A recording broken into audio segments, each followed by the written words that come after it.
ایک مرد کے لباس اور نقلی داڑھی میں ملکہ حتشپسوت نے مصر پر حکومت کی۔ بعد میں مصر کی تاریخ کی الزبتھ کے نام سے مسموم ہوئی۔ حتشپسوت ان چند خواتین میں سے ایک تھیں جو ایک ہاتھ کی انگلیوں سے گنی جا سکتی تھیں جو مصر میں تخت پر پہنچ گئی تھیں۔ اس نے بہت سارے کارنامے سر انجام دیے اور اس نے ملک پنٹ کے لیے ایک سفر شروع کیا۔ اس ملک تک مصری پہلے کبھی پہنچے نہیں تھے اور نہ ہی ان کے بارے میں انہیں معلوم تھا۔ ملکہ کی موت کے بعد ان کی ساری نشانیاں خراب اور ختم کر دی گئیں۔ حتشپسوت فرعون تھوتموسس اول کی بیٹی تھیں۔ تھوتموسس ایک جنگجو بادشاہ تھا جس نے نوبیا اور شام میں کامیاب مہم چلائی تھی، جس نے مصری حکمرانی کے تحت اس علاقے کو وسعت دی تھی۔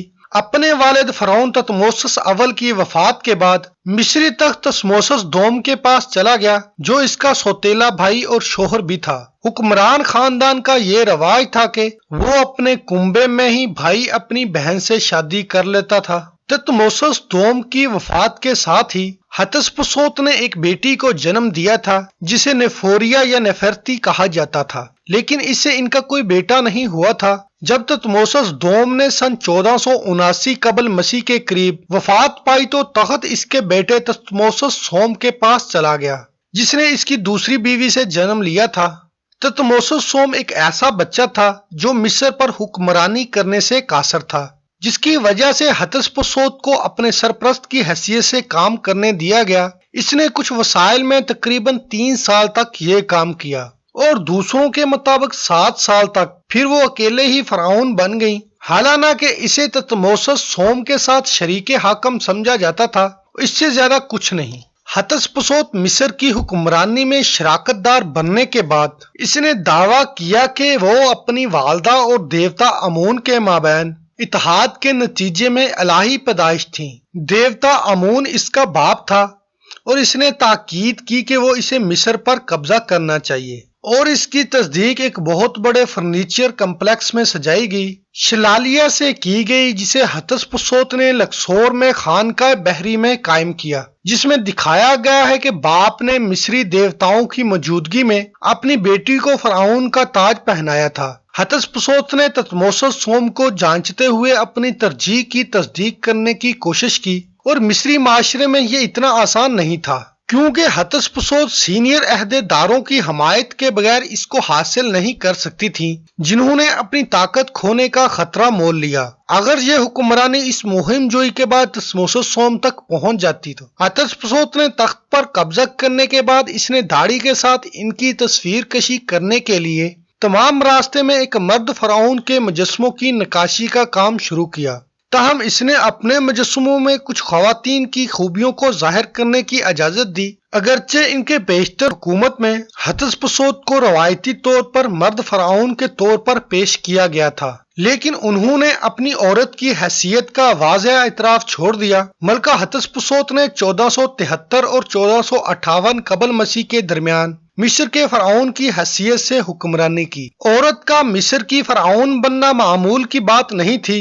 شاہی دور 332 قبل مسیح سے 3000 قبل مسیح کے دوران مصر کی تاریخ میں صرف 2 یا 3 خواتین تھیں جو مرد فرعون کی عظیم بیوی کے طور پر اقتدار پر عمل کرنے کی بجائے فرعون کے طور پر حکمرانی کرنے میں کامیاب ہوئی تھیں۔ حتشپسوت نے تھوتموسس سوم کو ہٹایا نہیں تھا، لیکن ملکہ نے اسے صاف طور پر زیر کر لیا تھا۔ اس کا دور اقتدار جو 21 سال تک جاری رہا مصر کے لیے امن اور خوشحالی کا دور تھا۔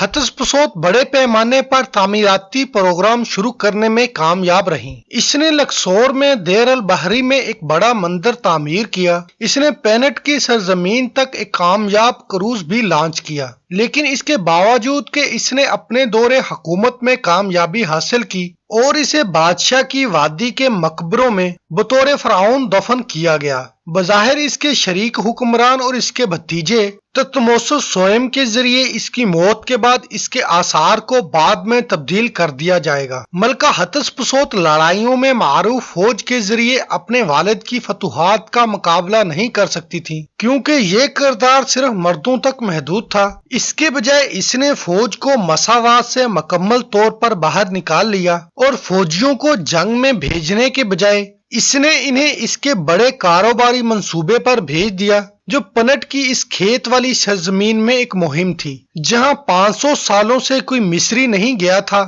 پنٹ کی سرزمین پر جانے والی مہم جسے خدا کی سرزمین بھی کہا جاتا تھا، ہاتشپسوت کے دور میں غیر ملکی تعلقات میں ایک بڑی کامیابی تھی، اور یہ خیال کیا جاتا ہے کہ پنٹ شمال مشرقی افریقہ میں واقع ہے، کہیں ایریٹریا ایتھوپیا کے علاقے میں یا جنوبی سوڈان میں۔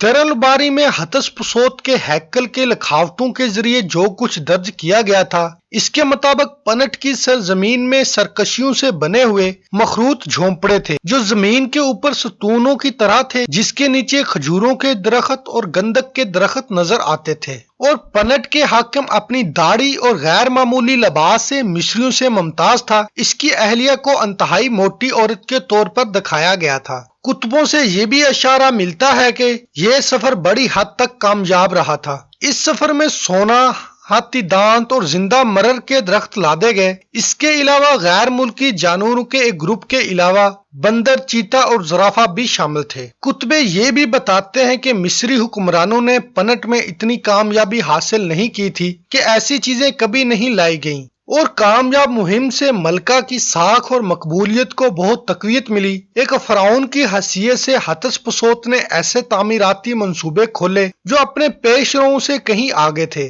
مثال کے طور پر نوبیا میں اس نے متعدد مقامات جیسے قصر ابریم میں یادگاریں تعمیر کی۔ کرناک کے مندر کے احاطے میں اس نے اوبیلکس کا ایک سلسلہ تعمیر کیا اور ماٹ محل تعمیر کیا جو ایک آیتاکار ڈھانچہ ہے جس میں ایک بڑے مرکزی ہال والے چھوٹے کمروں کی ایک سیریز پر مشتمل ہے۔ ممکن ہے کہ ہاتشپسوت کے معماروں کی تعمیر کا سب سے متاثر کن کارنامہ دیر الباری کا فن مندانہ مندر تھا۔ جب 19ویں صدی میں آثار قدیمہ کے ماہرین نے اس ہیکل کو دریافت کیا تو انہوں نے آسمان کے دیوتا ہاتھور اور انوبیس کے معبود کے لیے وقف شدہ مزارات پائے۔ اس کے علاوہ ایک مجسمے کے طور پر ہاتشپسوت کو ابو اہلول دکھاتی ہے۔ اس کے ساتھ ہی پینٹ کی سرزمین پر اس مہم کو دکھاتے ہوئے بہت سے پینٹ کتبے بھی شامل ہیں۔ اس کی موت کے بعد ہاتشپسوت تھسموسس سوئم کے بعد جو اس کے شوہر کا بیٹا تھا، جو حکومت میں اس کا شراکت دار سمجھا جاتا تھا، اور اگرچہ اسے کنگز کی وادی میں دفن کیا گیا تھا لیکن اس کے مقبرے کے نشانات مٹا دیے گئے۔ 1457 قبل مسیح میں اس کی موت کے فوراً بعد ہی اس کی یادگاروں پر حملہ کر کے انہیں توڑ دیا گیا۔ اس کے مجسموں پر قبضہ کر کے اسے تباہ کر دیا گیا تھا۔ اس کی شبیہ اور لقب کو مسح کر دیا گیا۔ تھتموسس سوئم کی یہ کوشش ہو سکتی ہے کہ ہاتشپسوت نے اپنے دور حکومت میں حاصل کی گئی کچھ کامیابیوں کو اپنے آپ میں شامل کیا، لہٰذا اس نے ہاتشپسوت سے متعلق تمام واضح حوالوں کو ہٹا دیا، اس کے دور حکومت کی کامیابیوں کو اپنے ساتھ ضم کر لیا تاکہ یوں وہ مصر کا سب سے بڑا فرعون بن جائے۔ محققین نے اشارہ کیا ہے کہ وہ مرنے کے وقت تقریباً 50 سال کی تھیں۔